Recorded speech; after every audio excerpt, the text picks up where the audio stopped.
Anyway, a very warm welcome to Bhante Chandana, Dr. Chandana, our speaker this evening, and to all our devotees and well-wishers of the Buddhist Maha Vihara's Dhamma series.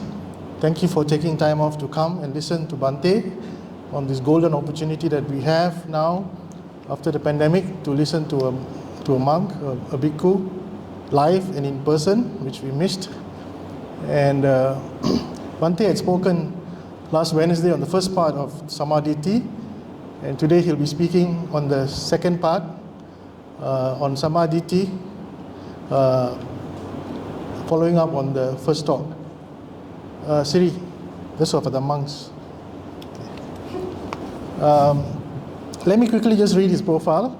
For those of you who are attending for the first time, I know those who were here on Wednesday, I read this profile, but I'll just have to read it for those of you who are here for the first time. Now, Bhante Dr. Chandana is a bhikkhu and a student of the Dhamma for over 30 years, whilst also teaching the Dhamma for the last 23. Bhante Chandana has a doctorate in Buddhist ministry, as well as advanced degrees in psychology, marriage and family counseling, and comparative religions. He's a licensed marriage and family therapist in the state of California in the USA.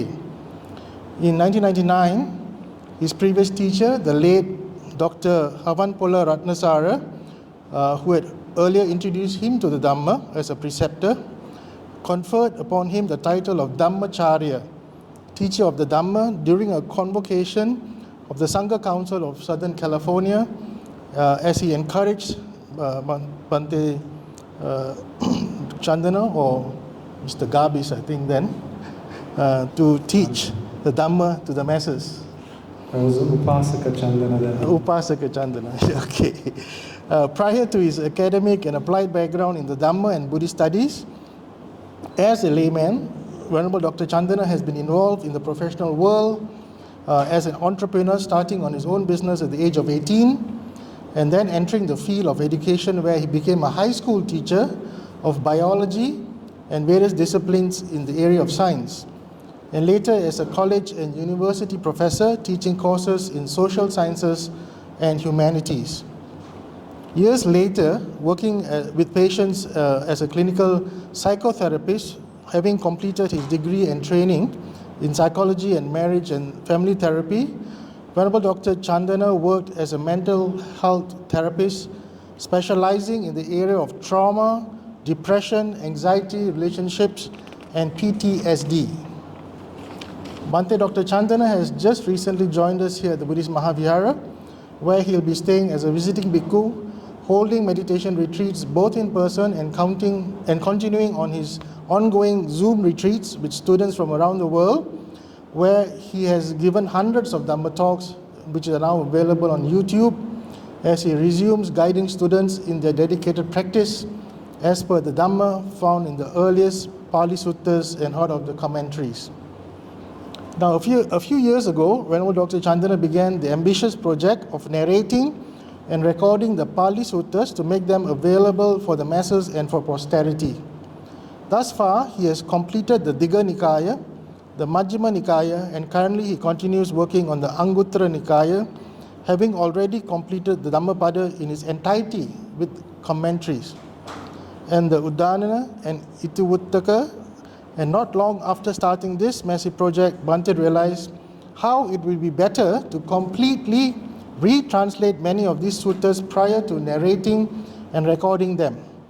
So he did, as he now continues this noble work every day to finish it off as long as he lives. A year ago, Bhante also began extensive bi-weekly sutta exploration series, where he has been introducing students to suttas from the Pali Canon and in an in-depth manner to help practitioners develop a better understanding of the Dhamma as they develop right view. Venerable Dr. Chandana's book, A Manual on Buddhist Meditation and Lifestyle, A Return to the Source, has been published by the BMV and is available for free distribution. The book is at the counter. You can pick up a copy of the book on your way out. It has also now been translated into Italian, Spanish, as well as currently being translated into Chinese, Armenian, Russian, and Sinhala. Without much ado, I would now like to invite Bhante Chandana to start this evening's Dhamma sharing. Bhante? Can we sit for a few minutes to prepare the mind? Just try to see if you can close your eyes. But if that is an issue, you don't have to close your eyes. You can observe the breath, allowing all your expectations, all your worries, anxieties, to just take a break from you.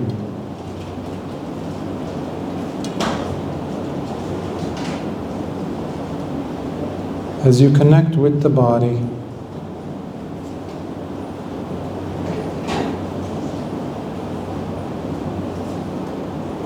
perhaps by observing the breath coming in through the nostrils, leaving the nostrils without controlling anything.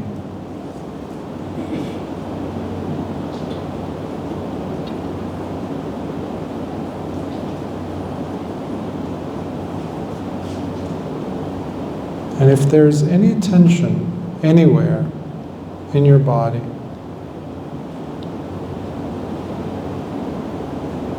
just go ahead and breathe into that spot, as if your lungs are there, breathing in, breathing out.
Slowly, feeling the different sensations, whether it's the sound waves being carried into your ears, the way the clothes are fitting onto you, the way your body's responding to some textures. Just slowly bring your awareness, making it more steady.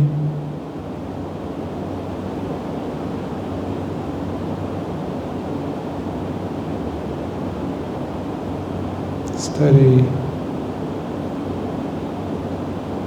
And slowly open up your eyes.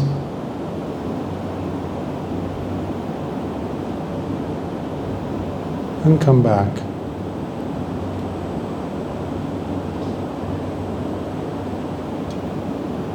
come back to the room.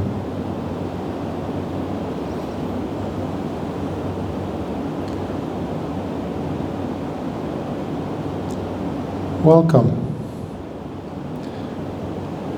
dear fellow Sangha members, friends.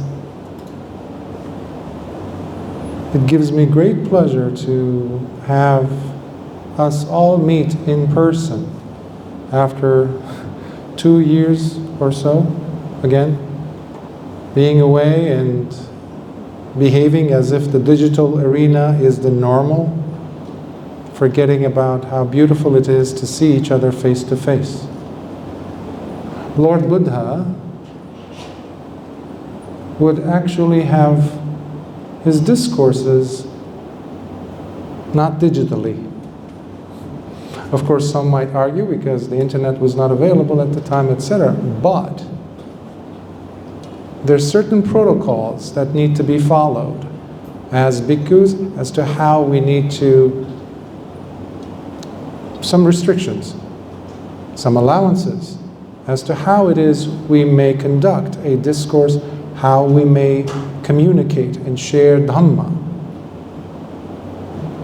Requirements from us as bhikkhus and requirements from the audience as listeners. One of them is physical presence. In this case, in this context, it fits quite nicely. Because we have a tendency of choosing the path of least resistance and wanting to have things be rather simple. You have driven, you have come a long way to get here today. And now it's raining too. So there's many reasons for a person to use against the possibility of you to be here. But you made it. I say this because there's a tendency, not just here, around the world, where temples are opening their doors, but people are afraid to show up because we've become very used to having things be a little more easy. Not just in the case of temples, but even in work situations. People don't want to go to work, to the office. They want to do it through Zoom. I know many, many therapists in the United States who just want to stay with teletherapy. That's what it's called now, teletherapy. Tele, meaning far, like telescope. So I just wanted to say those words for as a means to encourage those of you who are here and those of listeners who would be watching the video. So this would be part 2 of last Wednesday's discussion where we talked about Samma Ditthi. The way I like to approach it, as you've discovered some of you last time, is I don't like to go necessarily through the concepts, sutta references. I will cover them as necessary, but I'm more interested in how you can apply Lord Buddha's instructions on Samma Ditthi, how you can use it practically into your lives. In fact, when I was doing my PhD, my doctoral dissertation, I had to change the whole topic several times because I was not happy by creating a document, meaning a dissertation, which could be very thick, and ending up creating a book that no one reads. In America, we call it a doorstop. Doorstop because it's so heavy and you put it next to the door because that's the only use that people have for it. Maybe in 10, 20 years, 2 or 3 people could read it. Absolutely useless as far as I'm concerned. Until I finally decided to use a topic that was close to my heart. How to bring the Dhamma into the mental health arena. Because I was also working with actual patients in inner cities, low-income families, abused children, molested children. And many people were talking about mindfulness this, mindfulness that, but nobody was pointing the finger at where is this mindfulness coming from, this teaching. Many people were getting paid to teach mindfulness courses, but no one was saying, this comes from Lord Buddha's teachings. Satipatthana. Nobody was giving credit. Not only that, they had excluded Sila. Sila, which is the core. You cannot teach mindfulness without Sila. But that's what is happening in the world today. So, I was working with many children, many people. Some of them actually had gone through so many therapists before they came to me. So I was working with an agency and I said, with all due respect, these techniques you want me to do, they actually don't work because I tried them.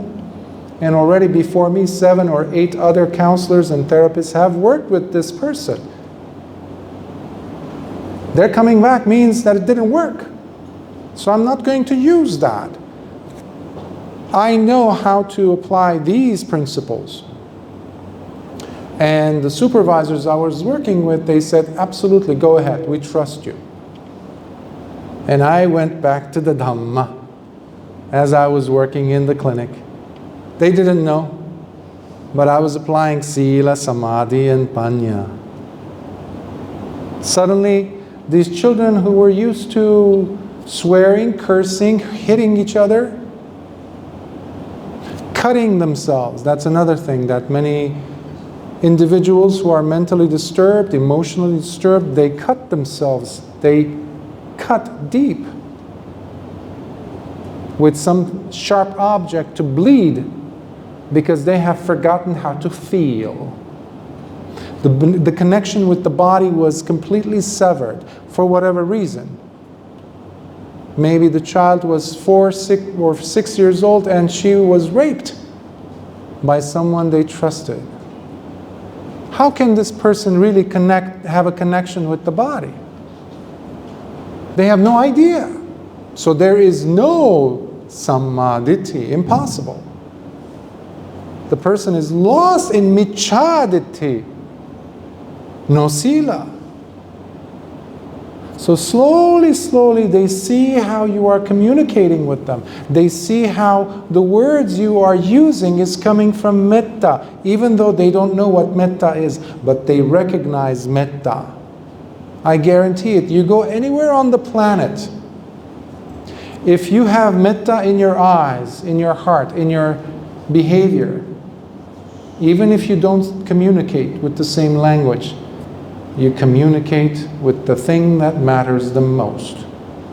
Because they will see your smile and they will feel warmth in their hearts. And for the first time, people started to cry. Cry. We take it for granted. So the reason why I'm bringing these things up is simply to establish a reference point as to where we are today, currently. Because it's easy for us to talk about, do PowerPoints on, Samma Ditthi, Samma Sankappa, Samma Vacha. Okay, we can do the breakdowns and we can spend a whole week on the Noble Eightfold Path. A whole month. And when we get to Paticcasamuppada, good luck. We have 12 months, we can talk about it. Okay, how is this relevant to you? How is this applicable to you in your life? And that is my objective in today's part 2, as I talk about Samma Ditthi, in reference to your body. Our body, physical body. Most of the people who come to the Dhamma, they think that the Dhamma is all very heady, conceptual. I've had people who even said, oh, you Buddhists talk about dukkha, dukkha, dukkha. It's very pessimistic. And I say, no. The Buddha, Lord Buddha taught two things. Yes, he talked about dukkha, but he also talked about nirodha, cessation, release. And that comes from a deep understanding. Now, the thing that we often forget and we take for granted constantly is the body. The body. Some people think they have to go and study the whole Tripitaka, the whole Nikayas. They need to memorize all the suttas, they need to understand deeply the Paticcasamuppada, and then they can practice. Nonsense. Nonsense. Many of the people who came to hear, listen to Lord Buddha's discourses were illiterate. They probably didn't even know how to do math, arithmetic. But they recognized practical advice. Some of the students were courtesans, warriors, kings, thieves, serial killers. Remember Angulimala? Some people are surprised. How can a serial killer become an arahant? Well, pay attention and you'll find out. But we need to pay attention to this thing called the body.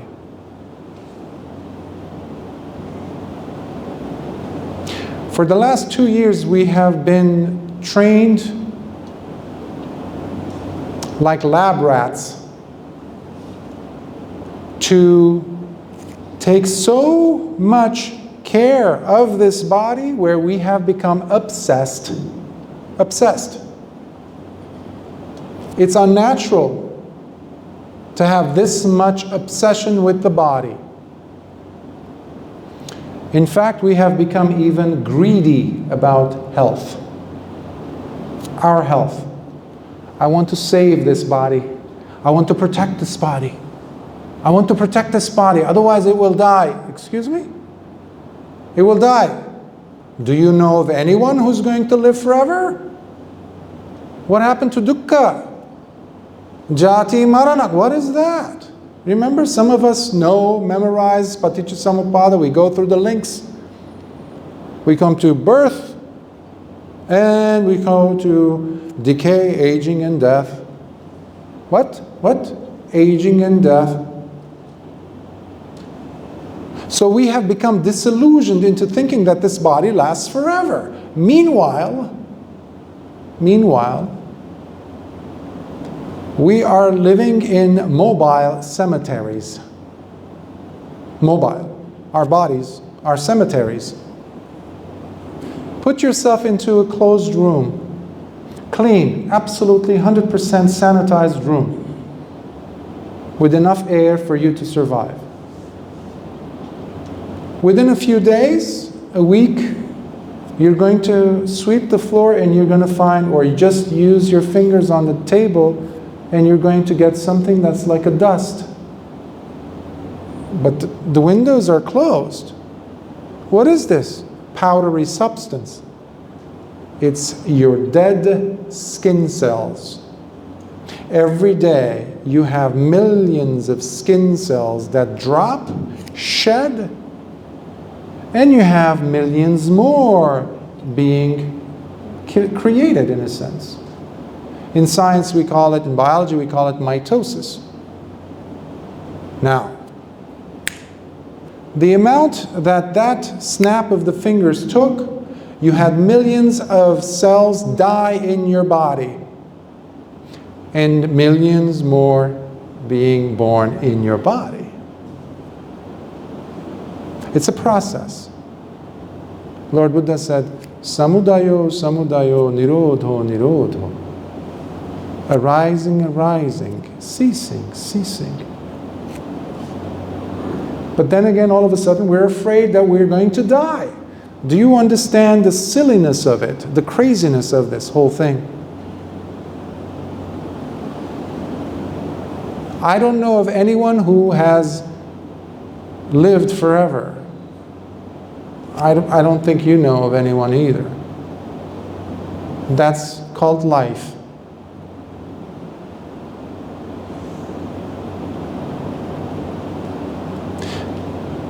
But it's amazing how the ideas that get to be poured into our brain, into our six senses, the salayatanang that we have, the eyes, the ears, the tongue, the nose, the body, the mind, the information we gather, we are not protecting ourselves against wrong view. See, right view is very much like health, a healthy body. So you can try to write a book on health, but you're not going to be that successful. People have tried to describe what normal is. They don't know what normal is, but they can describe what is abnormal. Similarly, we can easily describe what is unhealthy, what is sickness, versus what is healthy. Similarly with right view. You extract, you pull out wrong view and you have right view. And that's what Lord Buddha was doing for 45 years. People had tons and tons of wrong view in their heads. In the Brahmajala Sutta, you have 64 views wrong views that Lord Buddha is talking about. To this day, people still argue. They think that they have great ideas, but when you look at the time and what philosophies that Lord Buddha was talking about, it's the same thing. You have atheists and what today they're terming themselves as secular Buddhists, which, by the way, it's an oxymoron. They don't work. You're either secular or you're a Buddhist. It doesn't work. They say, we don't believe in rebirth. We don't believe in karma. Well, sorry, there goes the Buddhist element. Because karma is extremely important in the Dhamma, in the sasana. There's consequences to actions. Karma is action. Vipaka is the consequence. So, that is also wrong view. So don't let us be wise enough not to look at ourselves as saying, yes, yes, I'm a Buddhist practitioner, yes, yes, yes, but when it comes to these things, I have a different understanding. That's wrong view. That's why listening to Dhamma desanas, the Dhamma discourses, is extremely important, especially when you go back to the suttas. You have a lot of commentaries these days, well, for the last several centuries. People have veered away, moved away from Lord Buddha's teachings. The suttas, the Pali suttas, the source of the teachings are there, not the commentaries. And they're a lot easier to understand. A lot easier to understand. So health. Health. We are trying to protect this body while being separate from the body. How does that work? People cannot even practice mindfulness of the body right now without looking down. Check to see by your tactile perception, through your own awareness of your body, without looking, how are your feet arranged? Is one in front of the other? Is one on top of the other? And which one is it? How about your hands? Are your hands in the lap? Are they interlaced? Is one thumb over the other? Without looking, feel the body. Is your leg restless? Are you moving some body part? Are you scratching yourself?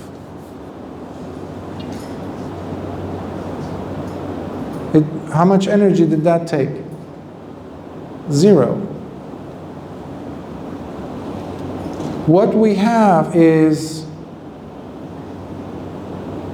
mindlessness.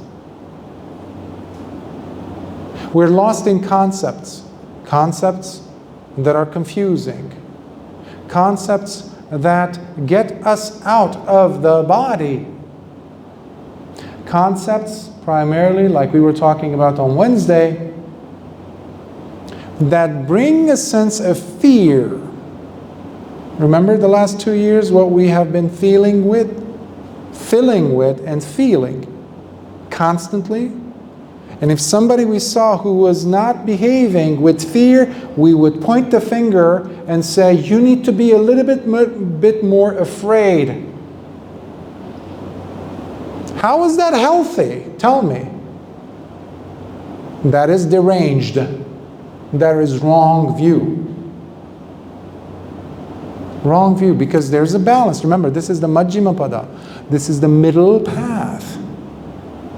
Where did the Eightfold Path go? When I'm blaming you, am I practicing right speech? Am I practicing right action? Where is my real intention? Is it Samma Sankappa? Or Miccha Sankappa? Or is it Miccha Ditthi? Wrong view. But above all, the most damage that we've been inflicting upon is ourselves. And specifically the body. Oddly enough, we've been trying to protect the body, but by damaging the body, damaging the mind. But we are social beings. We know that from sociologists tell us, psychologists tell us, biologists tell us, evolutionary biologists tell us this, that we are ultimately social beings. They had an octopus one time in a lab, an octopus, the animal, octopod. And it was in an aquarium. And somebody fed the octopus some dead shrimp. And the octopus ate it. And then they had this small metal case placed inside the aquarium. And they took the shrimp and they put it inside. And they closed the lid of this small metal case. And then it had a latch, a lock. And they locked it. Now the octopus didn't see any of this because it was not in the aquarium at that time. So the octopus is now placed inside the aquarium. And the octopus smells there's food here. I don't know if I'm just making it olfactory. It senses it has the senses, I'm sure, in the water. So it's picking up the scent of this prey or food. So you see the octopus wrapping its tentacles around the case, the metal. It's trying to open it. It can't open it. Until the scientist comes in intentionally and moves the latch. The octopus is afraid, pulled aside to the side of the aquarium, and it's looking, watching. And then the scientist opens the latch, opens the cover, and then closes it and puts the latch back, the lock. Moves out of the room. And then it's a one-way mirror. Because if there's a human being in the room, the octopus is not going to move. It's afraid. So they're watching this, they're recording this on camera. Guess what the octopus does? It comes out of its corner, It uses one of its tentacles, just like a human being did, opens up the latch, lifts the cover, eats the shrimp. Now, this was not the most amazing thing yet, because they bring in another aquarium with another octopus. Now, they again put the shrimp inside this case, close it, and they have another case in the other aquarium. They put another shrimp in that box. Now that octopus did not see this. So they turned the aquarium so they could face each other. Now this octopus knows that there's an octopus here, and this octopus knows that there's another octopus here. Now this one is trying to open because it wants food. It can't open it. This one reaches over, opens up the latch, eats the shrimp. Guess what this one does? Reaches over, opens the latch, and eats the shrimp too. Why? They saw each other, they read each other, they witnessed each other. And when I was referring to us being social beings, that is exactly what we're doing.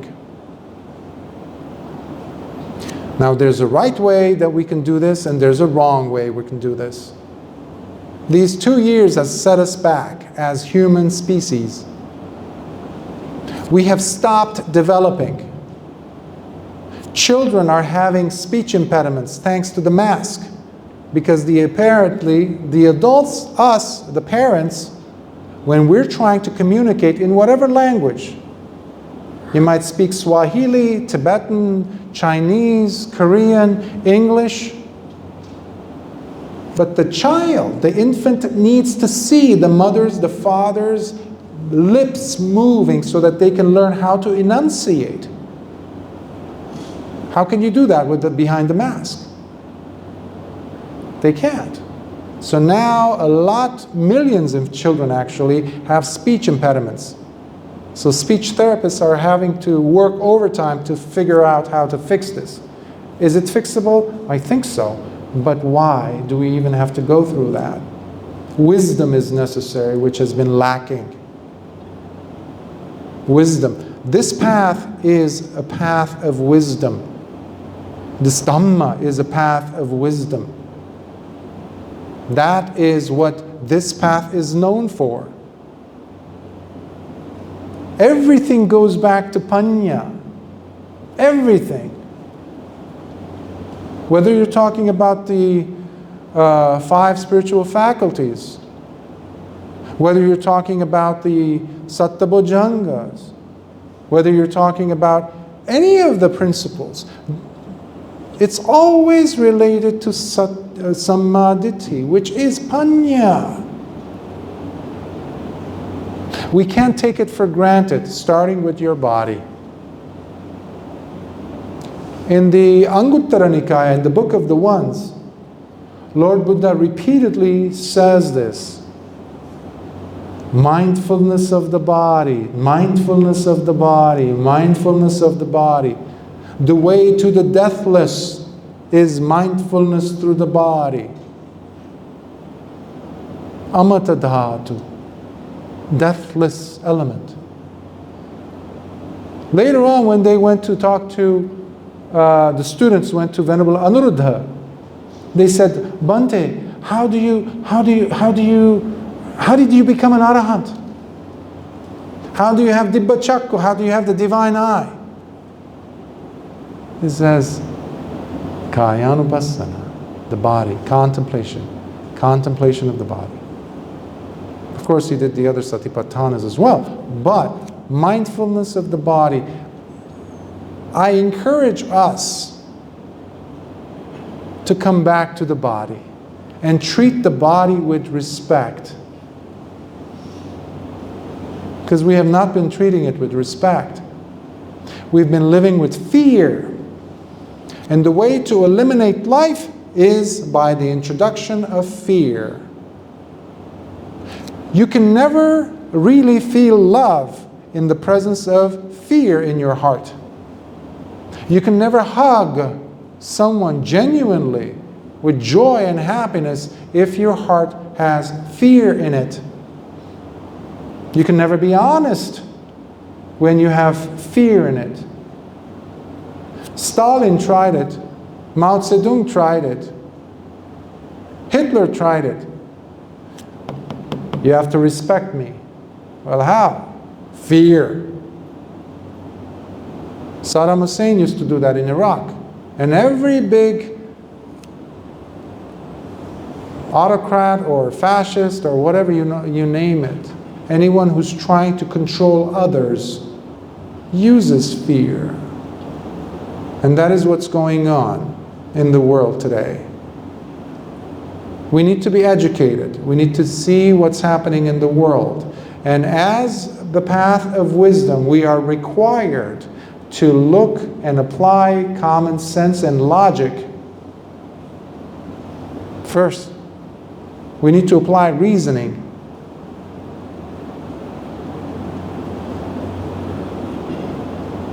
Remember, everybody talks about Kalama Sutta. Everybody talks about it. But do we even understand what the sutta is all about? Kalama, the people of Kalama, were highly intellectual people. They knew what's what. They weren't blind believers. They had seen all kinds of sages come down the Himalayas, pass through their villages, their cities. And they see Lord Buddha come, and they expected him also to say, believe me, don't believe the other teachers. That's why they were confused when they shared that concern, and Lord Buddha says, it is understandable, your confusion. It's understandable. But then he gave them a list of things to look at, not tradition, not hearsay, not repetition, not oral tradition, not how fanciful or beautifully spoken the words are of a certain teacher.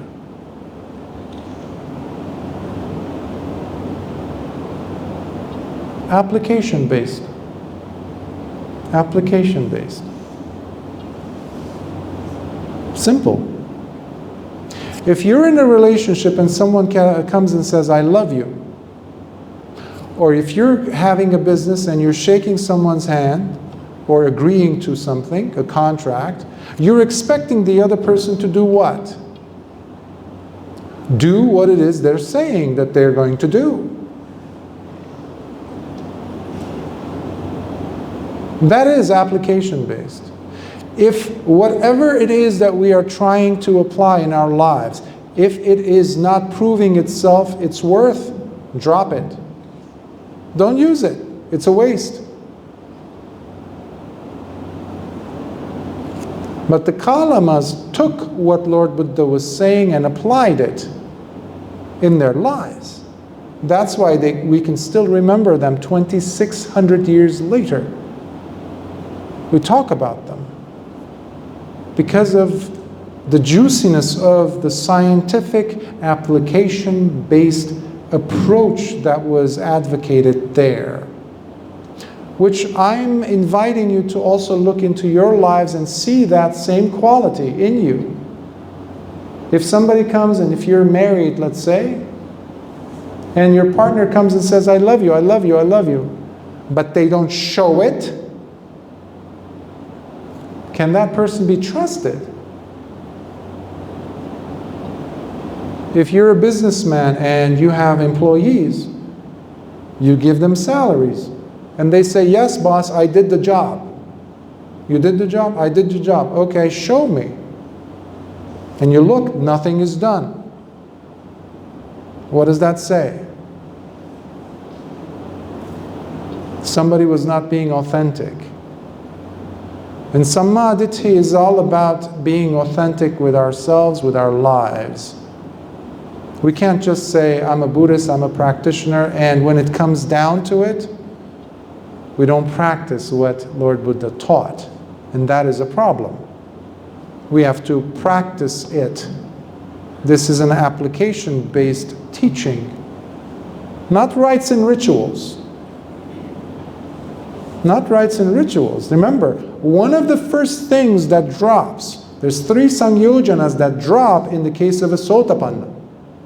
When a person becomes a stream winner, 3 things drop. 3 fetters. One of them is rites and rituals belief. That if I do this, I'm going to get some kind of salvation, nibbana or something. That's why that person is called a sotapanna. Entered the stream of awakening. They only have about 7 more lives at the most to attain full arahantship. One of the things that dropped is the blind belief in rites and rituals. This path is not about rites and rituals. This is about practice, application. So, from today, as you're leaving this hall, when you're taking your step outside this door, check your attitude. See if there's any fears that you are carrying with you from room to room. See if there's any misconceptions and lies you tell yourself. Deceptions. Because everyone else around you is doing it. Or everyone else around you is expecting you to do it as well. So, the holy path, the spiritual path, is all about independence. Independence. When we were born, we were connected to the umbilical cord with our mother, right? What happens when we're born? What do the doctors do? They cut the cord. What is that? You just gained your independence. Physically. You are now, in a sense, on your 2 feet. How you live your life, whether you're going to have happiness or sorrow or suffering, is going to be dependent on the choices you make. And Samma Ditthi is all about making the right choices that bring less suffering and more happiness until there's no suffering. And that's what Lord Buddha was promising us, guaranteeing us that if you follow the Eightfold Path,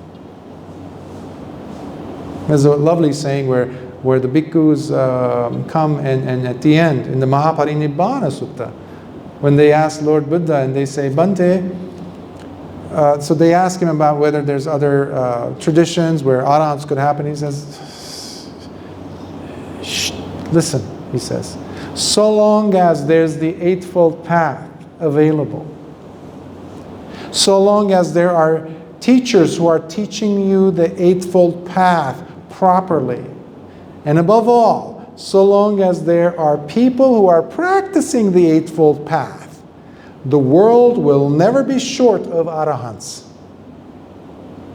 So every time I teach or I hear or I attend Dhamma talks, and when I hear and I see and I witness how people are still talking about the Eightfold Path, gives me hope that even today, the Dhamma is alive. The Dhamma is alive. There are arahants in the world. There are anagamins in the world right now as I speak. There are sakadagamins now in the world. There are definitely sotapannas in the world. But that does not come by miccha ditthi. That comes from Samma Ditthi. Each one of us has that potential. So I don't like to give Dhamma talks on just concepts, abstractions, where many of the material just goes over the top of the head, most people, unless you're very knowledgeable in it. We need to apply these principles in your life, in your individual lives. So one of the first things that happened to us is we have forgotten joy. Joy. In the Dhamma, we have a name for it. It's a beautiful name for it. It's piti. Piti. Even it sounds, it's like beautiful. Piti. Joy. You know, it's one of the Satta Bhojangas too. You cannot taste the Dhamma. You cannot have Jnana Dassana without having joy. So it's not just mindfulness, it's not just sati, it's not just vidya. Dhamma vichara, it has also piti. Then we have passaddhi, then we have samadhi, and finally we have upekkha. All of these things come together and the mind settles. But joy has been stolen from us. How? That's a logical question. How? When you have a mind that is confused, that is constantly being bombarded by fearful thoughts, fearful possibilities, panic sets in. Panic. Last year I was among family members visiting just briefly, and I was surprised to see that connection that naturally should be there in a healthy, loving family was absent. People were too afraid to even look at each other, to even be around each other. They made us turn away from our loved ones. Where people were asking, do you have your vaccine card? This is brother and sister, mother and father, mother and child, father and child. This is how ridiculous it has become. Fortunately, now it's not that bad.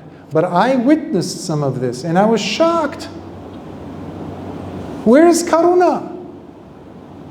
Where is this compassion thing, business? What is this?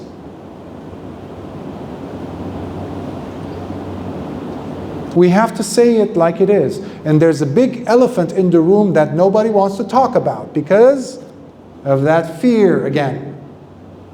Fear of what? Fear of what? Any intelligent human being will tell you this. And psychologists who are wise, doctors who are wise, philosophers who are wise, intelligent people who are wise, say this. So what? So what? Well, if I don't work, I'm going to be out of a job. Okay? I'm going to be out of a job. Okay, so what? What's next? Well, if I'm out of a job, then I'm going to be on the street. Okay, then what? If I'm on the street, how am I going to find food? Well, there's millions of people on streets. You just go to Los Angeles and you find them. You go to New York, you find them. You go to Italy, you find them. Around the world. Here, I'm sure there's some. So then what? Well, I'm going to get sick. Okay, you can get sick anywhere, anyhow. Then what happens? Then what? So you carry this then what formula until it takes you to this dreaded word. Well, if I get sick, I'm going to die. Ooh, die. Again. Do you see the ridiculousness of it? But we never verbalize it. We just take it at face value. So my encouragement here is not for you to live careless lives, but live wise, practical lives.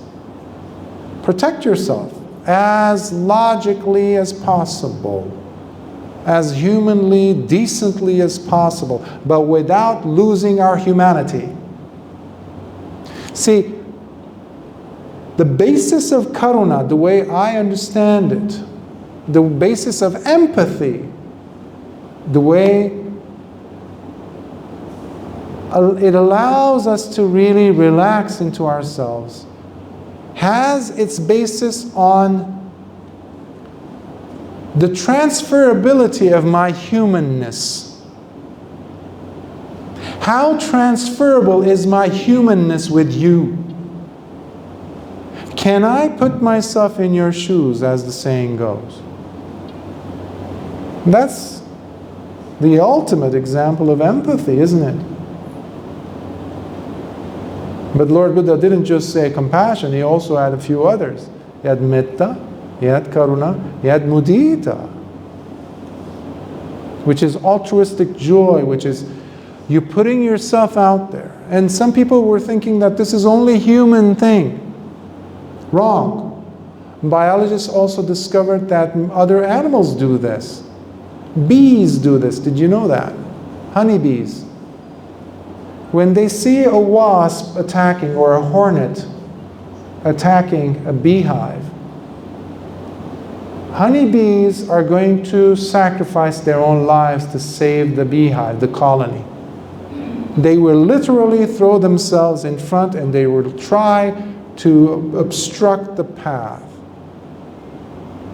They don't go hiding, put a mask on in the back of the colony of the beehive, you know. Now, I'm not suggesting we'll go ahead into kamikaze mode either. We have to be intelligent. We have to be practicing the middle path, which we have gone way out there into we're off the reservation, as we say in English in America. So we need to be wiser. An application of wisdom, a Samma Ditthi, that's what it is. Because joy needs to be brought back into our lives. And it cannot happen unless we kick out panic, confusing thoughts, any kind of commotion. One of the requirements, actually, in the Book of the Sixes, in the Anguttara Nikaya, Lord Buddha says that so long as there is agitation or restlessness, uddhacca, in the mind, so long as there's kukucca, which is the worrisome thoughts, remorse. Worries, are we familiar with that during these 2 years? We're masters at it. We can write PhD thesis on this, each of us. That's how well we know what it is to be worried.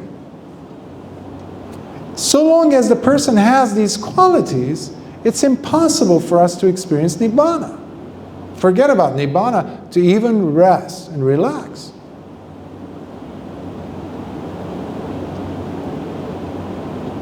So this is an encouragement for all of us to learn how to relax. When I have students come over and they want to hear some Dhamma, and they ask for an object of meditation, one of the first things I encourage them to do is, the morning when they wake up, the moment they wake up, and they know they've woken up, even if the eyes are closed, they have to smile. They have to smile. And they ask me, Bhante, why do I have to smile? There's no reason. Really? Really? There's no reason. You're alive. You're breathing. That's a good reason. Always a good reason. Go and ask a person who has asthma. When I was a child, I had severe asthma. It feels like the air is sucked out of your lungs. Everybody's breathing except for you. Talk about panic. Confusion. So the first thing to do in the morning is wake up with a smile. Even if your eyes are still closed, but you know you're awake, lift the corners of your lips up. Just up. There were 2 experiments done. One was done in Germany. The other one, I think it was in Indiana, the state of Indiana in the United States. And they had a bunch of students, graduate students, walking around the campus during the day.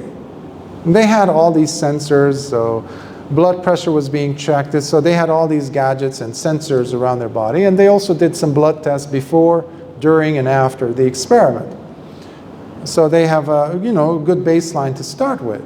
So they walked with a pencil in their mouths, like this, which mimics what? Smile. Now, they didn't know what was happening. The scientists didn't know what was happening, but this was an interesting experiment, they thought. They had some hypotheses. So at the end of the day, they're surprised with the results. They're looking and observing all the data that came in, and they see how even though the person did not have a particular reason for them to be happy, that part of the brain that is responsible for falling in love, for experiencing intense joy, suddenly was lighting up like a Christmas tree, as they say, like fireworks. Scientists didn't understand why. This person was not watching, was not with their loved one, they weren't dancing, they didn't have a child, they didn't have their graduation. Why was this person so happy? And then they figured it out. Because that part of the brain that is involved in that level of joy, experience of joy, and releasing those peptides that go all the way around the body thanks to the bloodstream, was being instigated, triggered, not by the eyes, because they thought the eyes must see it. Because the eyes were not seeing anything like the facial muscles. The muscles specific, the muscles that are responsible for smiling. Those were triggering that part of the brain that started lighting up. The brain started saying, I don't know what's happening outside. The eyes are not giving me any data, but something great and amazing is happening. How do we know? Look at the muscles on the face. That's, if we just anthropomorphize it, that's what's happening in the brain. Now, the interesting thing happened, the opposite happened when they had the person walk around with a frown, meaning the lips were going not up now, they were going down. So they were very, like this, gloomy. Suddenly, the other part of the brain that responds to depression, fear, anxiety, those cortisol levels basically, that cause a person to become depressed, to overeat, eat sugar, become overweight, etc., go to that downward spiral, those parts of the brain and those peptides were now being released. Why? Again, with the muscles. Different sets of muscles were responding, were causing a different response in the brain that was now feeling the opposite of joy. So if anything, let this sharing of Dhamma encourage you to be more joyful. Lord Buddha and the Arya Savakas, the Maha Sangha, they were known to be the happy ones. That's why it was so attractive. Lord Buddha was not gloomy, sad, upset. Nobody would have come and given him dana. Are you crazy? People forget that Lord Buddha's method was so human, was so relatable. We have turned him into a god or a deity. We've forgotten that this was a teacher who understood the real world. That's why we have such a vast library of his teachings, targeting every single thing, every single aspect of our human dynamic situations. He talks about accounting. He talks about business. He encourages relationships to be healthy. He talks about, I think it was King Pasenadi, right? About proper eating. Instead of filling up his belly, to walk away with a little bit less food. Because he would come to Lord Buddha sitting and he would be, I ate too much. So many different aspects, so we forget the human element of the Dhamma. And what is more human than our bodies? So please return back to your body. There's nothing to be afraid of. There's nothing to be afraid of. After all, as some of the Arahants in the past, 20th century, even the 21st century, used to say, like Ajahn Maha used to say this, and he was an Arahant, how the body is a cemetery. There's all kinds of stuff dying inside the gut, you know. We have billions and billions of gut bacteria. It's a living cemetery. When we go to the bathroom, we are eliminating, getting out of our body dead cells. It's not just food waste. We forget these things. Let's not. And the world is not a Disney world, you know. The body has a time limit. Protect it, live safely, but don't live inside a plastic bag. Enjoy a laughter. Enjoy smiling. And the other thing that I would say to students, I still do, when you wake up with a smile, and then drink some water. Drink some water. Maybe 2 of these. We're over 70% water. The thoughts we have affect water. Professor Emoto in Japan proved this. Other scientists in Germany have proven this as well. You take water, and it's mind-blowing, the science behind this.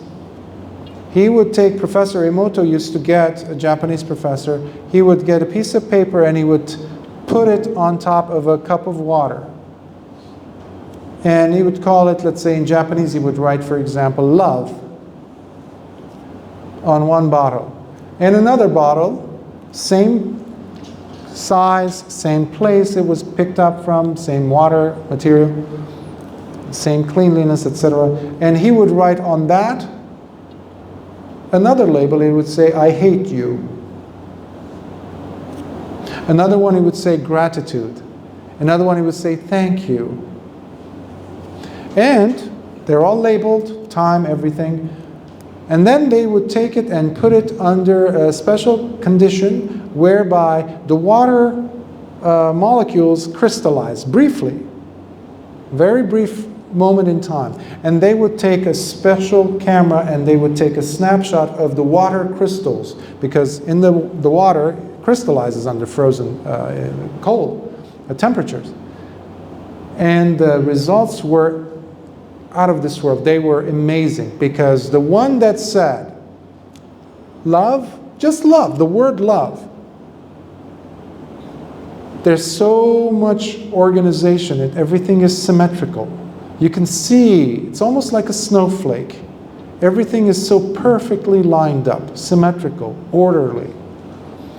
And then you look at the crystals from the bottle where he had written, I hate you. And there's no formulation of any structure. Everything is very commotion. It's like messed up, ugly looking even. And then you look at the one that says gratitude, appreciation. They were all reflecting this. And he also played music to some water. Some were, I think, Mozart, classical pieces of music, and then had one listen to rock and roll or jazz. And they looked at those water particles under the microscope when they were frozen, the crystals. One had beautiful organization. There's pictures of this online. You can check it tonight if you want. And the one that was listened to the rock and roll or jazz, it's all over the place. It's all messed up. It's ugly. There's no organization. Now, if we are 70+% water, and we have been exposed to nothing but panic-causing news, fear-causing news, threat, watch out, the world is going to end, the climate is destroyed, all these things, negative. And we're 70, I think 72, 78% water. What do you think that does to us? So, last Wednesday I was talking about closing the doors for negativity to come in. Be responsible for your awareness. What you see, what you hear, unless it's giving you joy, you don't waste time with it. So I'm not going to listen to CNN? Absolutely, don't listen to CNN. Major news, don't listen. They're owned by corporations, you know. They never give you news. It's always bad news. And it's only the same bad news across the board. You want to watch the news? Turn off the TV, the television, go outside and watch the dogs play outside. See how the kids are running around on the street, making their immune systems become stronger without masks. That's how you make the immune system stronger. That's how our ancestors made it this far. That's how we've survived, you know. Our immune system. Remember that? We've forgotten about it. We never talk about immune system. Oh, that's why we're here. So we need to laugh at ourselves a little bit. Sometimes a little bit more than a little bit. So I had written some notes and I never seem to check them, but who cares? I will pause now, and plus, if you have any questions, I would love to address. Don't be shy. Put some water. No questions?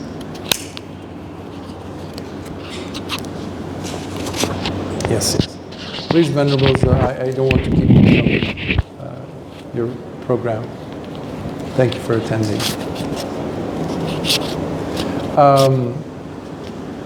Any questions whatsoever? Yes? Just wondering, we're supposed to react with wisdom. We're supposed to act with wisdom. Yes. But the last 2 years, what would have been a better way to manage this process? A very logical, very matter-of-fact question. I appreciate that.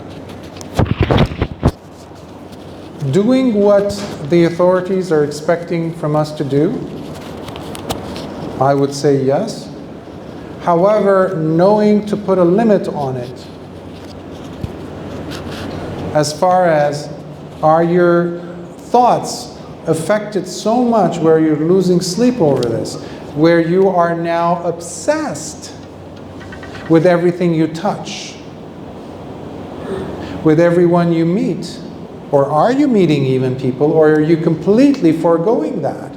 You're completely avoiding that because of, oh my, what if I catch something?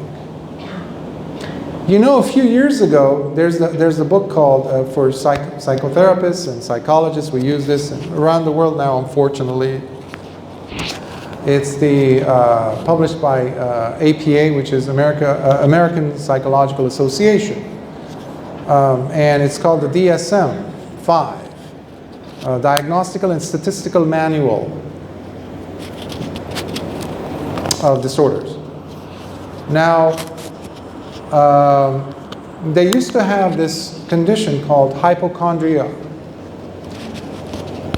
8 billion of us have become hypochondriacs. Which part of that is normal? 0. Now, a little bit of information on the DSM-5. Several years ago, earlier than that, it was DSM-4. Today, it's about this thick. And the pages are very, very thin. You can almost see through them. About 5-7 years before that version came out, there was a DSM-4. And it was a little bit thinner, with thicker pages. 10 years before that, there was DSM-3. with less diagnoses. The SM2, the SM1. A few pages. That was in the 70s and 80s. People are hired, psychologists are hired in almost every kind of business, especially advertising. The amount of advertising that has been going on to promote anything from masks to the vaccine have been amazing. If they want to sell you this, they have somebody on the panel with a psychology degree. How can they make you buy this? How can they make you buy this? The 20th century was the century where they mastered the art of creating something and making you, who did not need it, to look at it and say, I cannot live without it. That's sadistic. But that is what we have been programmed by for the last 2 years. Everywhere you go, I've been traveling this past 2 years. I was mentioning 2 years ago, in the middle of COVID, I was in Europe, in Milan, like the epicenter, as it were. And I was talking with people, I was associating with people, I was aware, I wasn't careless, but I wasn't taking it to ridiculous lengths. But like I was saying about this family member, they were just lost it. That's how they were seeing it. 3-4 layers of masks. What are you expecting to do, to have that do to your brain? The biggest consumer of oxygen is the brain.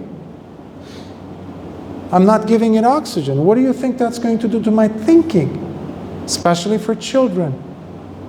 So, doing whatever is logical, commonsensical, protect yourself, use sanitation or sanitizing, but don't fill your tub up with it and swim in it for a few hours or a few days. Some people were just constantly putting sanitation.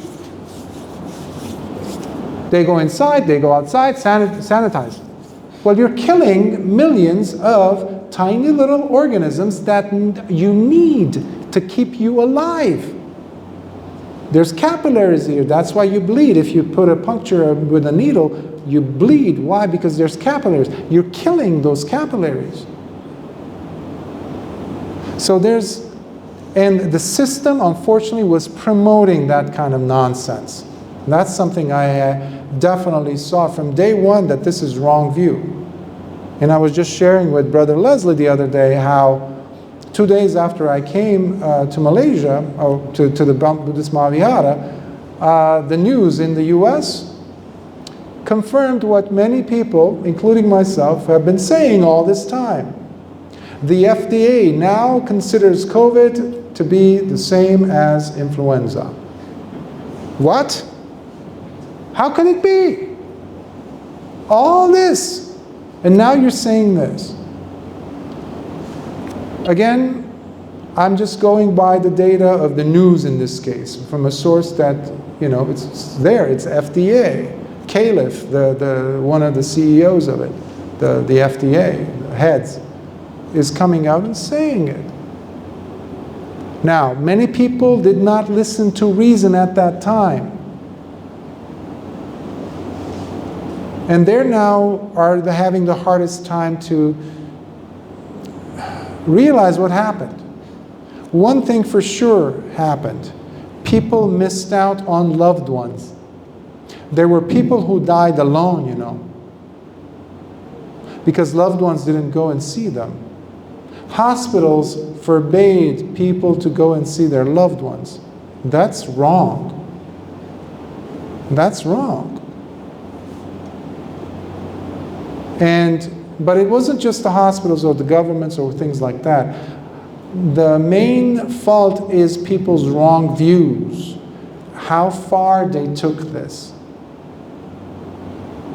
And I remember from day one I was saying, I'm going to leave the person make their own choices. I'm not going to blame them, because that is wrong if I point the finger and say you're wrong. The person must realize. for themselves. Pacchattam veditabbo vinyuhiti, Lord Buddha says. The Dhamma is to be realized by the wise for themselves. And if anything, this whole pandemic thing has proven beyond the shadow of a doubt that a lot of us on this planet are not wise. Okay, so let's work towards becoming wise again. First step, bring joy into your life. Learn to have fun again. Do you remember how fun was? What fun feels like? Fun? How to smile? Something that I encourage people to do when they take meditation too seriously. On retreats I would see this. People would sit and there's a frown here.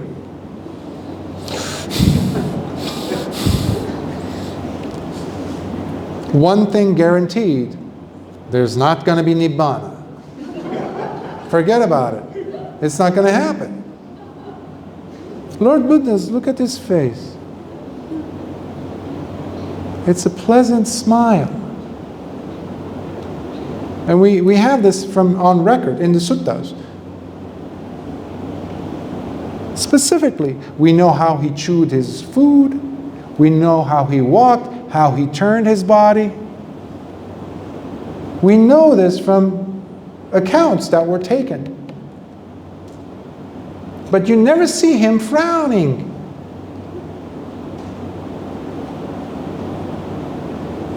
Maybe he was onto something. Let us practice that. Because the last 2 years, we have stopped smiling. We've become frowners, gloomy, annoying, and also annoying others. Annoyed, taking things too seriously, and most of all, this body, which is designed to die, designed to get old and die. In my 20s, starting in my 20s, I discovered a technique to shock my system. Anytime I heard someone was getting, or a friend of the neighbor, someone who was going to die, I would invite myself to that. Not to make a scene or anything or be grotesque. No, not at all. I would dress up in my suit, very respectful. I would go. The people would know. Some of them knew who I was, or sometimes I actually knew the person who was dead. And I would respectfully go and ask if I could be a pallbearer to carry the casket towards the gravesite. And some of my friends or family members found out, and they were like, "Why are you doing this? You don't know them." And I said, "Well, I know them, but we weren't that close, but this is my way of showing support. But most importantly, support for myself. Because I'm preparing myself for that day, not running away from it." For the last 2 years, we've been running like crazy away from the potential that we might get sick and die, as if that's not going to happen. Now, this doesn't mean that we're going to be gloomy. Remember, Lord Buddha taught two things, dukkha and nirodha. This allows you to disconnect your attachment to this body, this worshipping of the body. When we worship the body, we no longer are practicing the middle path. There's no Samma Ditthi there. You're taking it too seriously. Don't believe me? Go ahead and check out some of your photographs from 10 years ago, 2 months ago, or when you were 10 years old. Surprising, isn't it? I didn't have these spots on my hand. They call them liver spots. My dad had them. My skin was so smooth, chubby, small, until one day my dad was sitting and I used to think that his hands were the biggest hands ever. and accidentally I saw my hand resting on the armrest next to his, and I saw how his hands were now smaller than mine. Then when did that happen? Anicca. Anicca. Sometimes people think anicca is a bad thing. No, anicca can also be a good thing. When you're suffering, anicca means the suffering also will end. That's enough reason for me to celebrate. So I hope these remarks are helping you, these suggestions. Do you think that it addressed your concern? Essentially, I think really depends on individuals. Yes. How they Yes. see and manage the The common denominator always is checking the mind's quality. Meaning, remember earlier I said passaddhi, the tranquility, the calmness of the mind, or non-agitation has to be, across the board. It's not individual at that point, individual case. Everyone is, despite the difficulties that the person might go through or not, the mind's equilibrium needs to be intact. You can protect yourself, you can do everything that the authorities are telling you to do, but without losing or creating chaos in your mind. That is what Samma Ditthi would lend us to understand, guide us to understand, and extract from the Dhamma while we're living in these difficult times. So check the quality of your mind, checking your feelings. Your feelings will never lie to you. Okay? Your feelings will never lie to you. When I would have a session, in a therapy session, people would come in, I would always have them check.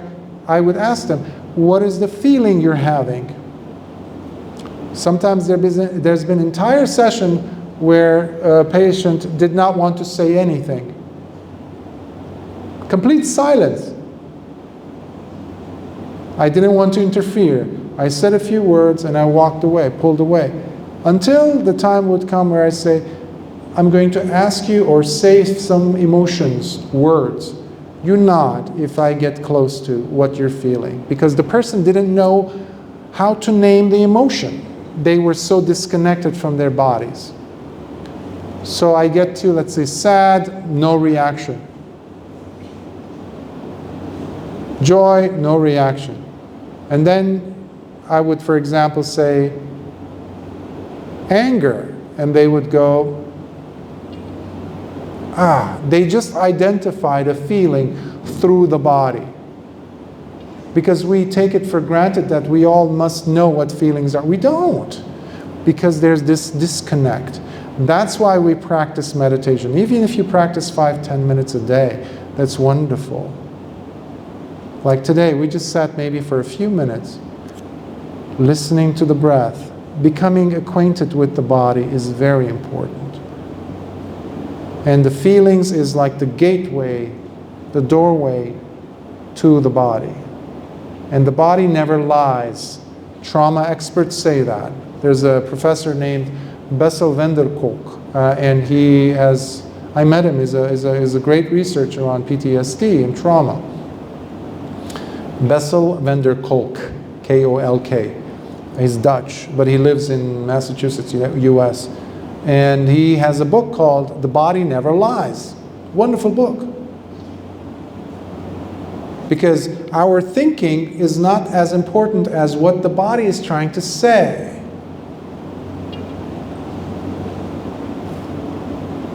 So let's not hide from the body. Yes, some of us are wearing masks.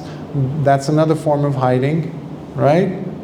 Because I don't see what you're doing with your mouth. I have to be really creative. Look at your eyes, and if I'm close enough, I could see, maybe guess. But what I'm trying to say is, let's not hide from ourselves anymore. Enough. Let's have some joy, some celebration of life, because there's a lot to celebrate. And that's not going to be on any news, by the way, because they can't make money off of that. They can't sell Pfizer, you know? Yeah. So, any other thoughts, questions? Yes? Okay, so first, apologies for coming late. No I problem. suppose actually some of my questions has been answered just now. I think it's worthwhile to further elaborate the associated question. So first question is regarding body contemplations as relations. Does it include mind as well?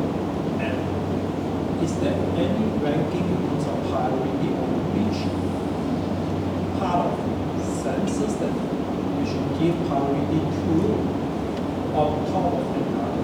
So that's my first question. Yeah. The second question is regarding trust.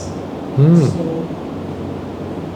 it is indeed we need to trust each other, but sometimes as even challenging to trust even outside. So like you mentioned that feeling is the thing that I wouldn't lie. But there's sometimes there's something like very related feeling which it could be distorted by perceptions or any other reasons. So it's sometimes really challenging to Trust. entirely trust it entirely. So the first question for those viewers and some of you who didn't hear, it relates to Kayanupassana, the body contemplation, and whether the mind has something to do with that. Would that be good? Okay. And the subsection to that question would be whether there's a priority between the body or the mind or feelings, etc. And the second question was in regards to trust and whether in the presence of not the best of intentions, should one still go ahead and trust? Would that be a proper representation of your question, the second question? Although sometimes perhaps our upbringing or perceptions, it may actually distort our feeling. Yes, yes. So the upbringing can influence or cloud or veil our understanding of trust and our manifestation of the feeling of trust. Yes. So those are the two questions. So Kayanupassana or Vedanupassana or Chittanupassana or Dhammanupassana, those are the four aspects of Satipatthana, by the way. Body contemplation, body, when we say body, it includes, yes, the body, but we start with the breath. And you have a wonderful sutta, there's two of them, Maha Satipatthana and Satipatthana, one in the Digha Nikaya, the other one in Majjhima Nikaya. And then you have Anapanasati Sutta, of course, for the breath. And then where Lord Buddha goes in so much detail, breaking it down into bite chunks of how to practice, in this case, Kayanupassana. Kaya means body. So whether you're doing body, feeling, or chitta nupassana or dhamma nupassana, which are the relationship of phenomena, of things, of experiences, thoughts, principles. Earlier I was talking about dukkha, for example. That's also considered to be a principle. So that also, all of these you're practicing with the mind. That is the hub from which everything goes. It's like the door that opens up to many rooms. So, or like the main door, main gate, from where the awareness is taking place. So, just to briefly answer that question. Now, as far as the priority goes, is it the Kayanupassana? Which one is more? It really does not matter. Now, of course, it has its 4 levels to it. Some practitioners, some arahants have become arahants by simply working with the kaya, with the body. Webu Sayadaw just did the breath for 4 years. He became a bhikkhu, and after 7 years, he took a permission from his teacher, from the abbot, and he got the object of meditation, which was just anapanasati. And he says, if Lord Buddha did it, I want to test it to see if it actually works. Pretty legitimate, practical, scientific, I would say. And his teacher at the monastery says, okay, you go ahead, and then when you do it, when you get there, teach me. He's in his 20s, he's 27 barely, Webu Sayadaw. He goes, isolates himself in a kuti somewhere, far from the main monastery. 4 years later, he becomes an arahant. Just doing the anapanasati. Now, Venerable Ananda, the night before the council, the first council, he was practicing Kayanupassana. Back and forth. He was walking, chankama, and he was already 80 years old. So he goes to his kuti, he's so tired. He sits down, but he's still practicing sampajanya, sati sampajanya, mindfulness and full awareness of the body. As he's sitting, because he was holding it too tight, the mindfulness object, he says, let me sit, and as the moment comes where I put my head on the pillow, I will resume Kayanupassana. But at that moment, we call it the junction posture. Sitting and lying down. Out of the 4 postures, this is not one of them. In between, he relaxes.